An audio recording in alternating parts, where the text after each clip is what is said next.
খাদ্যসাথী প্রকল্পে বড়সড় রদবদল। ৬৩ লক্ষ উপভোক্তার নাম ইতিমধ্যেই বাদের তালিকায় রয়েছে।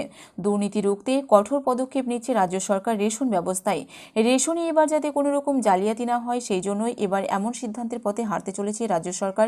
রেশন কার্ড ইতিমধ্যে ৬৩ লক্ষ বাতিল করতে চলেছে। কোন কোন রেশন কার্ডগুলিকে বাতিল করে দেওয়া হয়েছে রাজ্য সরকারের তরফ থেকে কি জানানো হচ্ছে, এবং যাদের আবার নতুন করে রেশন কার্ডে ভেরিফিকেশন শুরু হচ্ছে, এসডিও এবং বিডিওর মাধ্যমে আপনাদের অযোগ্য এবং যোগ্যদের বাছাই করা হবে। কারা কারা অযোগ্য রয়েছে তাদেরকে এই তালিকা থেকে বাতিল করে দেওয়া হবে এবং তাদের রেশন কার্ড নিষ্ক্রিয় করে দেওয়া হবে।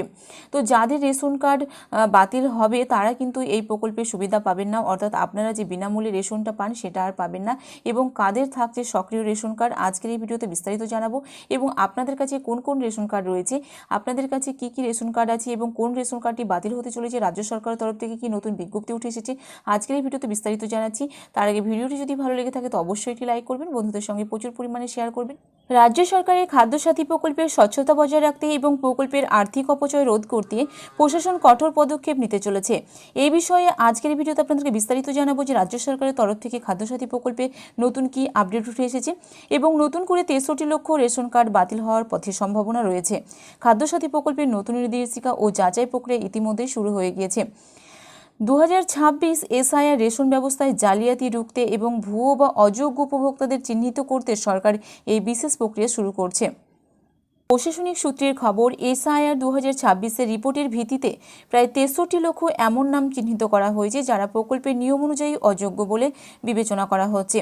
এই নামগুলো রেশন কার্ড তালিকা থেকে বাদ দেওয়া হতে পারে এমনটাই আশঙ্কা। এসডিও এবং বিডিওদের মাধ্যমে অযোগ্য উপভোক্তাদের প্রাথমিক তালিকা তৈরি করা হবে। এরপর মাঠ পর্যায়ে ফিল্ড লেভেল গিয়ে যাচাই করার পর চূড়ান্ত তালিকা প্রস্তুত করা হবে এবং অযোগ্যদের রেশন কার্ড নিষ্ক্রিয় করে দেওয়া হবে বলে জানানো হয়েছে। যেসব উপভোক্তা ভোটার তালিকা থেকে নাম বাদ যাওয়ার পরও নাগরিকত্ব সংক্রান্ত আবেদন করেছেন বা ট্রাইব্যুনালে অ্যাপিল করেছেন, চূড়ান্ত সিদ্ধান্ত না হওয়া পর্যন্ত তাদের রেশন কার্ড পরিষেবা আপাতত চালু থাকবে বলে জানা যাচ্ছে। তাহলে রেশন কার্ড ৬৩ লক্ষ রেশন কার্ড প্রায় বাতিল হওয়ার দিকে এগিয়ে এসেছে এবং নতুন করে আপনাদের আবার ভেরিফিকেশন করা হবে, কারণ 2026 এসআইআর রিপোর্টের যে তালিকা সেটা দেখে অনুমান করা যাচ্ছে যে ৬৩ লক্ষ রেশন কার্ড এবার বাতিলের পথে। এসডিও এবং বিডিওদের মাধ্যমে কিন্তু অযোগ্যদের বাছাই করা হচ্ছে, আবার নতুন করে ভেরিফিকেশন করা হচ্ছে। ফিল্ড লেভেলে গিয়ে যাচাই প্রক্রিয়ার পরেই কিন্তু চূড়ান্ত সিদ্ধান্ত নেওয়া হবে যে কারা যোগ্য উপভোক্তা রয়েছে এখানে এবং কারা অযোগ্য উপভোক্তা রয়েছে, কাদের রেশন কার্ড নিষ্ক্রিয় করে দেওয়া হবে এবং কাদের করা হবে না সে ব্যাপারেও জানিয়ে দেওয়া হয়েছে। যে সমস্ত উপভোক্তাদের ভোটার তালিকা রয়েছে যারা নাগরিকত্ব থেকে সংক্রান্ত আবেদন করেছিলেন বা ট্রাইব্যুনালে আপিল করেছিলেন, যাদের চূড়ান্ত সিদ্ধান্ত এখনো পর্যন্ত হয়নি, তারা রেশন থেকে আপাতত বন্ধ হবে না, তাদের চালু রাখা হবে। এবং কাদের কাদের রেশন কার্ড নিষ্ক্রিয় করে দেওয়া হবে এবং বাতিল করে দেওয়া হবে সে ব্যাপারে আপনাদেরকে জানাচ্ছি। বর্তমানে প্রায় 2 কোটি মানুষকে বিনামূল্যে খাদ্যশস্য দেওয়ার এই প্রকল্পের পিছনে বার্ষিক আয় 15,000 কোটি টাকা ব্যয় হয়। এই প্রকল্পের অর্থের লিকেজ বা অপচয় বন্ধ করা এবং যোগ্য ব্যক্তিদের হাতেই যাতে সরকারি সুবিধা পৌঁছায় তা নিশ্চিত করাই প্রশাসনের মূল লক্ষ্য।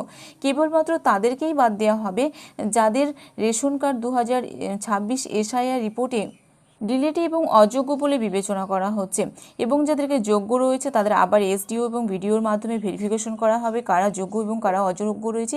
সেইভাবেই কিন্তু আপনার রেশন পরিষেবা পেয়ে যাবেন এবং আপনাদের কার্ড নিষ্ক্রিয় হবে কি থাকবে সেটা আবার বিস্তারিতভাবে জানানো হবে। অযোগ্য এবং ভুতুড়ে উপভোক্তা বাঁচতে বিশেষ অভিযান চালাবে রাজ্য সরকার। মূল লক্ষ্য প্রতি বছর বিপুল সরকারি অর্থের অপচয় বন্ধ করা। চলতি বছর ভোটার তালিকায় বিশেষ নিবিড় সংশোধন প্রক্রিয়ার উপর ভিত্তি করে এই অভিযান চালানো হবে। এসআইআর যাদের নাম ভোটার তালিকা থেকে বাদ গিয়েছে তাদের খাদ্যসাথী প্রকল্প থেকে বাদ দেওয়ার প্রক্রিয়া শুরু হয়েছে ইতিমধ্যে। সরকারি নির্দেশিকায় জানানো হয়েছে যে এসআইআর প্রক্রিয়ায় যে ৬৩ লক্ষ ভোটারের নাম বাদ গিয়েছে তাদের চিহ্নিতকরণ করে রেশন কার্ড নিষ্ক্রিয় করা হবে।